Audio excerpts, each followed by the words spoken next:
नमस्कार, मी वृषाली पाटील बातमीपत्रात आपलं स्वागत करते। या बातमीपत्रात पाहूया महत्त्वाच्या 100 बातम्या महाफास्ट पद्धतीने।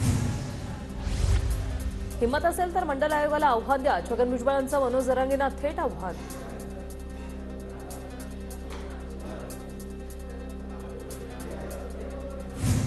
भुजबळांनी असं आव्हान देऊ नये, मराठा आरक्षणाला दगाफटका झाला तर मंडल आयोगाला चॅलेंज देणार, भुजबळांच्या आव्हानाला जरांगेंचं प्रत्युत्तर।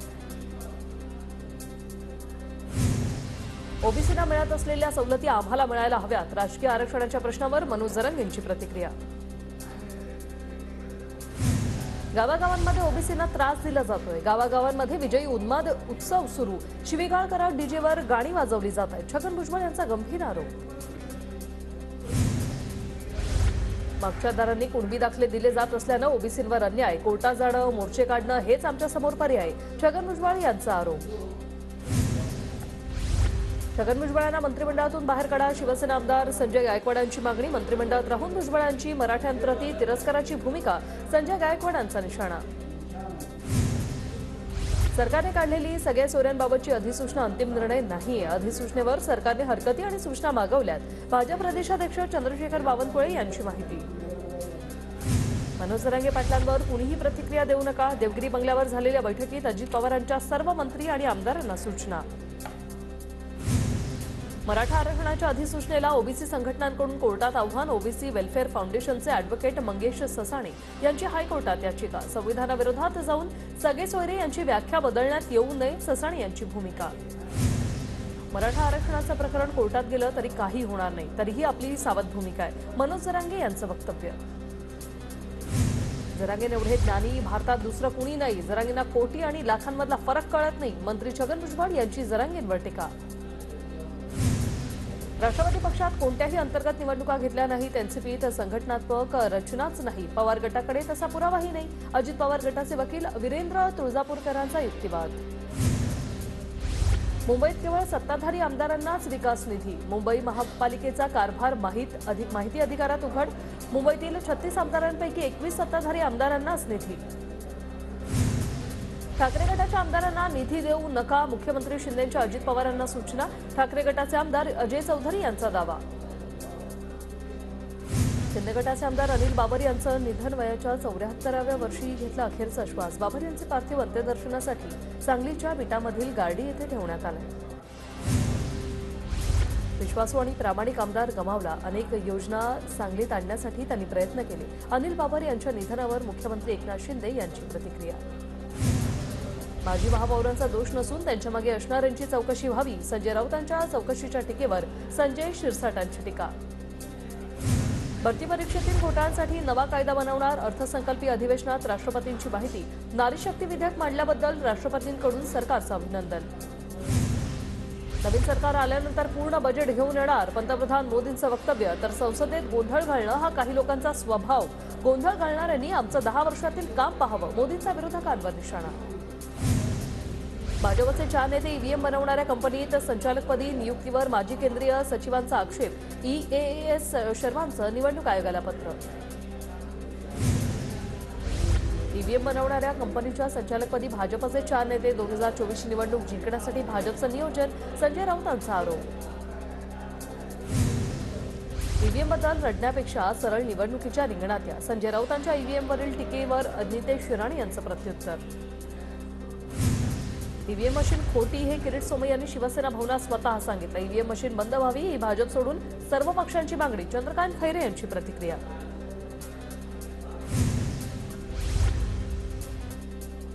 सगळे घोटाळेबाज आता भाजप आणि शिंदे गटात गेले, खिचडी घोटाळ्याचे कंत्राट मिळालेल्या कंपन्यांची नावं जाहीर करा, खासदार संजय राऊतांचं राज्य सरकारला आवाहन।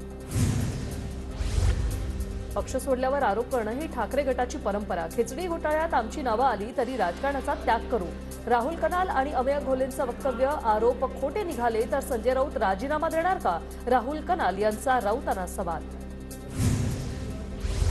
तथाकथित महायुती लोकसभेच्या 4 जागाही जिंकणार नाही, म्हणून मोदींना इथे वारंवार प्रचारासाठी यावं लागतंय, पंतप्रधान मोदींच्या महाराष्ट्र दौऱ्यावर संजय राऊतांची टीका।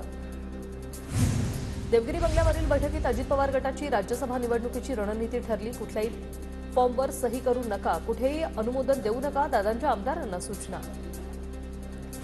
आमदार सूर्यकांत दळवी भाजपच्या वाटेवर, उद्धव बाळासाहेब ठाकरे गटाला आणखी एक धक्का। 1 फेब्रुवारीला बावनकुळेंच्या उपस्थितीत दळवी भाजपमध्ये प्रवेश करणार असल्याची माहिती। आमदार रोहित पवारांची उद्या ईडी चौकशी। बारामती अॅग्रो कथित गैरव्यवहार प्रकरणी रोहित पवारांची दुसऱ्यांदा चौकशी होणार। नाशिकमधील काही बड्या बांधकाम व्यावसायिकांवर आयकर विभागाची छापेमारी। कर बुडवल्याप्रकरणी कारवाईसाठी आयकर विभागाच्या 100 टीम नाशिकमध्ये दाखल। 5 फेब्रुवारीपासून राज्यभरात ओबीसी महालगार यात्रेचं आयोजन। मराठवाड्यातून यात्रेला सुरुवात होणार। भुजबळ आणि पडळकर नेतृत्व करणार। झारखंडचे मुख्यमंत्री हेमंत सोरेन यांना अटकेची शक्यता। जमीन घोटाळा प्रकरणात सोरेन यांच्या विरोधात पुरावे असल्याचा ईडीचा दावा। पश्चिम बंगालमध्ये राहुल गांधींच्या गाडीवर दगडफेक। भारत जोडो न्याय यात्रेतून राहुल गांधींच्या गाडीवर दगडफेक। प्रदेश काँग्रेसचा आरोप। काँग्रेस नेत्या सोनिया गांधी तेलंगणामधून लोकसभा निवडणूक लढवणार, तर प्रियंका गांधी रायबरेलीमधून निवडणूक लढवणार। तेलंगणाचे मुख्यमंत्री रेवंत रेड्डी यांची घोषणा। परमबीर सिंह यांच्या विरोधातील खंडणी प्रकरण। सीबीआयकडून तपास बंद करण्याचा अहवाल सादर। आरोप सिद्ध करणारे पुरावे आढळले नसल्याचं सीबीआयकडून स्पष्टीकरण।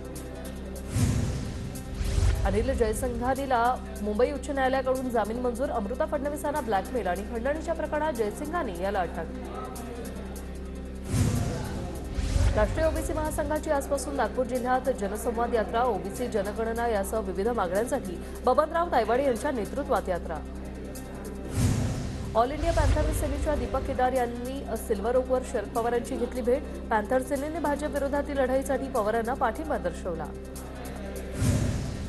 नागपूरमध्ये शिक्षण संस्थांकडून 12वीच्या प्रात्यक्षिक परीक्षेवर बहिष्कार। भरती आणि वेतनाच्या प्रश्नासाठी शिक्षकांकडून 12वीच्या प्रात्यक्षिक परीक्षेचं साहित्य घेण्यास नकार। कोरेगाव मुलुंड जोट रस्त्याच्या सर्वेक्षणाला आदिवासीयांचा विरोध। सर्वेक्षणाला विरोध करणाऱ्या 18 आदिवासी बांधवांना मुंबई पोलिसांकडून अटक। नवी मुंबईत मागील वर्षी 6,656 गुन्ह्यांची नोंद। त्यापैकी 4,892 गुन्ह्यांचा तपास करण्यास नवी मुंबई पोलिसांना यश। पुण्याच्या मुळशीत अजित पवार गटाकडून बैठकीचं आयोजन। या बैठकीत बूथ कमिटी, बूथ रचना, आगामी महिला मेळाव्याच्या नियोजनासह विविध स्थानिक समस्यांवर चर्चा। पुणे विमानतळावर प्रवाशांचा गोंधळ। विमानाच्या उड्डाणाला उशीर झाल्यानं प्रवाशांचा विमानात गोंधळ। पुण्यावरून दिल्लीला निघालेल्या विमानाला 15 तासांचा उशीर। पुण्याच्या पुरंदरमध्ये आपचे बेमुदत साखळी उपोषण सुरू। दुष्काळी परिस्थितीकडे सरकारचं लक्ष वेधण्यासाठी उपोषण। तात्काळ उपाययोजना करा, अन्यथा तीव्र आंदोलन करू, आपचा इशारा। पुणे लोणावळा लोकलला रेल्वे राज्यमंत्री रावसाहेब दानवे आज दाखवणार झेंडा।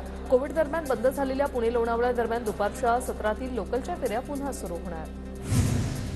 मालेगावमध्ये एका वर्षात 319 कोटींची वीज चोरी। सील केलेल्या प्लास्टिक कारखान्यांमध्ये वीज चोरी उघड। कोट्यावधींच्या वीज चोरीमुळे खासगी वीज वितरण कंपनी अडचणीत।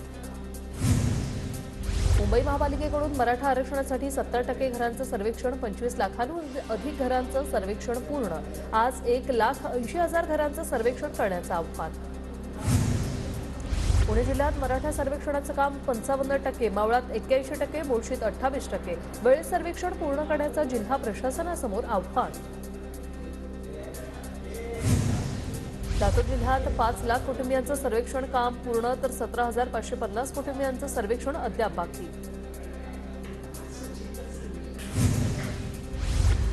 पुणे जिल्ह्यात आढळल्या 2.5 लाख कुणबी नोंदी। नोंदणी आणि मुद्रांक शुल्क विभागाकडे 3,600 नोंदी। नांदेडमध्ये मराठा आरक्षणात 5.5 लाख कुटुंबियांचं सर्वेक्षण पूर्ण। किनवट तालुक्यात सर्वाधिक 90% सर्वेक्षणाचं काम पूर्ण। हरकती प्रमाणपत्र स्वीकारण्यासाठी तहसील कार्यालयात वेगळा कक्ष स्थापन करा, ओबीसी समन्वय समितीची मागणी।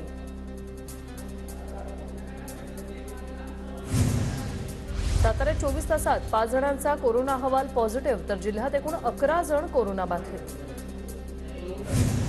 1 फेब्रुवारी ते 6 फेब्रुवारीपर्यंत निम्म्या नागपूर शहराचा पाणीपुरवठा बाधित राहणार। आशीनगर झोनच्या टाकीची साफसफाई करण्यात येणार असल्यानं पाणीपुरवठ्यावर परिणाम होणार। लातूरमध्ये पाणीपुरवठा योजनेचे काम संथ गतीने सुरू। जलकुंभ उभारणीची कामही ठप्प। मंजूर कामांकडे प्रशासनाचं जाणीवपूर्वक दुर्लक्ष। नाशिकच्या चांदवड तालुक्यातील 70 गावांचा पाणीपुरवठा ठप्प। दुष्काळी परिस्थितीत पिण्याच्या पाण्यासाठी नागरिकांची वणवण। एमजीपीच्या अनागोंदी कारभारामुळे तालुक्यातील 44 गावांना पाण्याचा झळा.